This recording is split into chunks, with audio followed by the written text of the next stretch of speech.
जय श्री कृष्ण। श्रीमद् भगवद गीता अध्याय 5 श्लोक 15। न दत्ते कस्यचित् पापं न चैव सुकृतं विभुः अज्ञानेनावृतं ज्ञानं तेन मुह्यन्ति जन्तवः।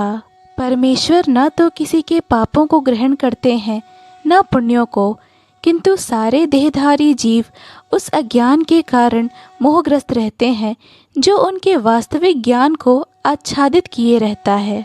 अर्थात विभु का अर्थ है परमेश्वर, जो असीम ज्ञान, धन, बल, यश, सौंदर्य तथा त्याग से युक्त है। वह सदैव आत्मतृप्त और पाप पुण्यों से अविचलित रहता है। वह किसी भी जीव के लिए विशिष्ट परिस्थिति नहीं उत्पन्न करता, अपितु जीव अज्ञान से मोहित होकर जीवन की ऐसी परिस्थिति की कामना करता है जिसके कारण कर्म तथा फल की श्रृंखला आरंभ होती है। जीव परा प्रकृति के कारण ज्ञान से पूर्ण है, तो भी वह अपनी सीमित शक्ति के कारण अज्ञान के वशीभूत हो जाता है। भगवान सर्वशक्तिमान है किंतु जीव नहीं है।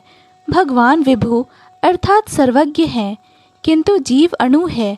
जीवात्मा में इच्छा रहने की शक्ति है, किंतु ऐसी इच्छा की पूर्ति सर्वशक्तिमान भगवान द्वारा ही की जाती है। अतः जब जीव अपनी इच्छाओं से मोहग्रस्त हो जाता है तो भगवान उसे अपनी इच्छा पूर्ति करने देते हैं, किंतु किसी परिस्थिति विशेष में इच्छित कर्मों तथा फलों के लिए उत्तरदायी नहीं होते। अतएव मोहग्रस्त होने से देहधारी जीव अपने को परिस्थिति जन्य शरीर मान लेता है और जीवन के क्षणिक दुख तथा सुख को भोगता है। भगवान परमात्मा के रूप में जीव का चिरसंगी रहते हैं। फलतः वे प्रत्येक जीव की इच्छाओं को उसी तरह समझते हैं जिस तरह फूल के निकट रहने वाला फूल की सुगंध को। इच्छा जीव को बद्ध करने के लिए सूक्ष्म बंधन है। भगवान मनुष्य की योग्यता के अनुसार उसकी इच्छा को पूरा करते हैं। आपन सोची होत नहीं, प्रभु सोची तत्काल। अतः व्यक्ति अपनी इच्छाओं को पूरा करने में सर्वशक्तिमान नहीं होता, किंतु भगवान इच्छाओं की पूर्ति कर सकते हैं।